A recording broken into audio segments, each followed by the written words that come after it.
Spiky Bits. Hey guys, MBG here today with a look at the newest White Dwarf for December 2013. This is coming to you a little bit late. I wasn't able to get to this over the weekend because we had crazy Black Friday deals and lots of emails and orders to take and process and phone calls and everything. So we're just getting to it now, which gave me a lot of time to actually read the magazine and kind of get a good grasp on what's going on in here. Obviously, you've probably heard by now the new expansion for 40K, Escalation, is coming out roughly in a few days, where basically rules for super heavy tanks in 40K are in that, and how it's going to be received is definitely we don't really know what's going on with that, but it's yet to be seen how that's going to go down. But anyways, so this magazine's actually pretty good. Nice Christmas edition. It's got some definitely a whole lot of eye candy. Phil Kelly filled in for Jervis Johnson, doing a column. Blanjitsu returned with a lot of cool new Forge World conversions, things like that. There's a whole section of Kit Bash. Then also remember there is also a fantasy expansion as well called Sigmar's Blood, and of course that's basically adds on to the Triumph and Treachery expansion that we saw here recently as well. So lots of cool stuff packed in here, and lots of eye candy. So let's take a look at it. Obviously that's the Shadow Sword on the cover there. So hopefully we'll see some rules for using all that soon. And of course the Lord of Skulls there, one of GW's favorite toys to show off as of late. So here's the lineup for this issue of White Dwarf. As you can tell, Blanjitsu right there, the Kit Bash section I was talking about. Also, Parade Ground was pretty good. Army of the Month is a collab from two different gentlemen from England, Chaos Space Marine / Demon Army, which is very cool looking.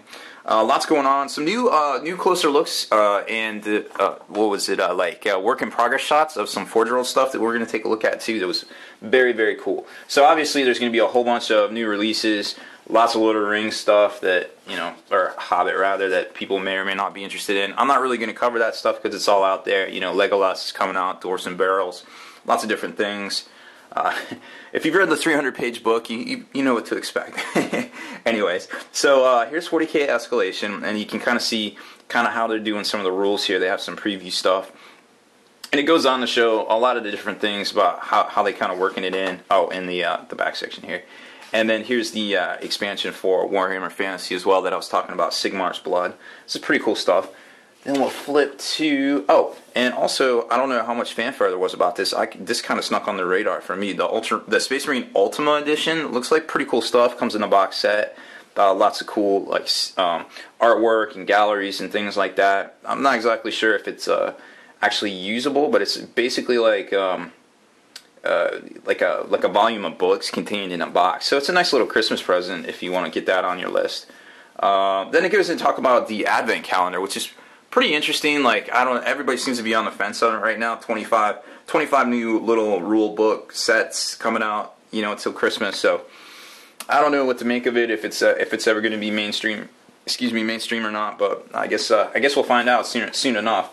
Here's that Army of the Month I was talking about. The Robin Leo's collaboration here. Some really fantastical looking edge highlighted and layered, phenomenal looking stuff. Definitely something to aspire to if you're a Warhammer fantasy player, even 40K. I mean, something like this. It definitely harkens back to that old 90s look. It was like the red period for Games Workshop, but very cool stuff nonetheless. Then we flip to... Oh, this whole section here was pretty cool. It's called the Arms Race. And it basically goes over a lot of the studio guys' new super heavy 40K armies, basically featuring whatever super heavy for that particular faction. Like, you can kind of get a little spoiler here looking at the picture. You got a Stompa, Baneblade. Then just of course they're gonna have the big Aegis. Shoot, I forgot what that was called. Dang it. Anyways, I think it's a strong point. Anyways. So that's pretty cool stuff there. The Lord of War, of course. Then you got the Stronghold Assault book that also came out that I didn't touch on, which is basically a collection of a lot of the fortifications that never quote-unquote had rules, and the ones that did come out that had the rules contained in the box. Those are going to be in there too. And supposedly there's some super combiner fortifications as well, where you can combine them up and get some different things like that. So the first studio team member, Adam Troche here, It just shows off basically his Cadians, or his Dark Angels, Caliban. So pretty cool stuff. If you flip through it, there's a lot in there. I always like seeing Vestroians and things like that. Sigmar's Blood was the campaign report for the actual new expansion, which also ties, you can use it with the Triumph and Trench here as well. So Matt Hudson back on the case there, showing off some of his fantasy goods. The Parade Ground articles were actually pretty good. They're all about like the super heavy Monster Walker kind of monstrous creature things, which of course, being Christmas, they want to showcase this stuff, and they want everybody to put this on their Christmas list because, of course, it's the most expensive models out there for the least effort. So it's all about, all about Wraith Knights and Riptides. Yay! I'm sure everybody feels strongly one way or another about this.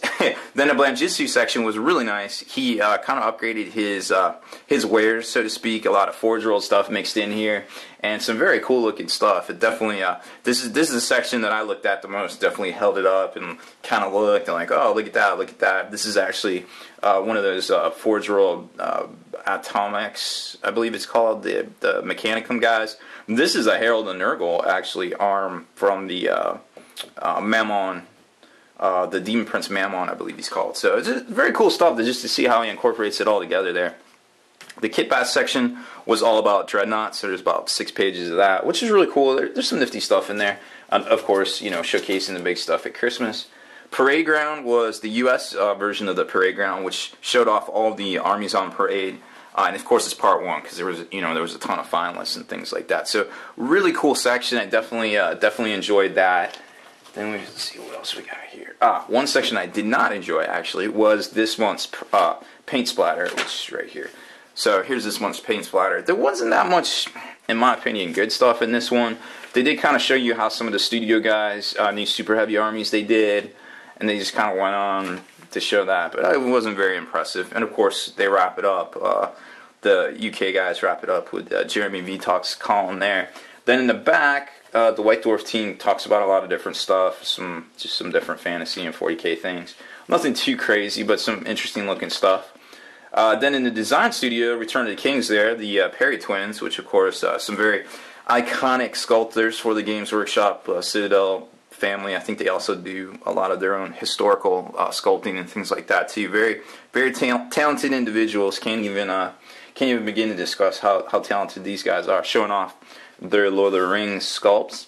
And then for Forge World, as promised, some interesting work in progress shots of the newest releases: the Fire Raptor, Castellum Stronghold, and the Raverna Battlesuit. If you see my video on the Battlesuit, I was actually kind of disappointed with it because you can kind of see here in this picture, which they don't show you online, of course.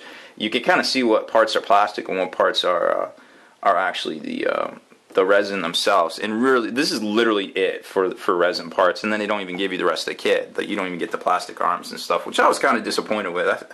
I felt a little ripped, but it is what it is.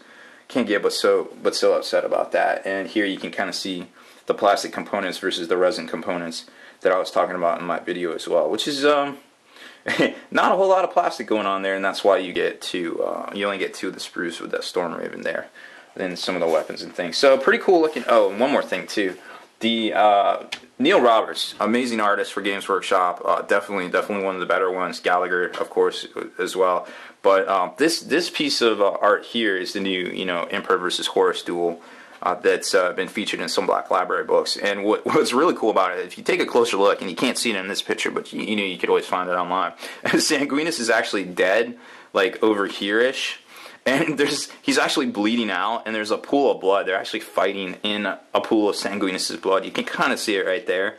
But it's very interesting artwork. I mentioned it to my friend Paul Murphy, and he's like, wait, what?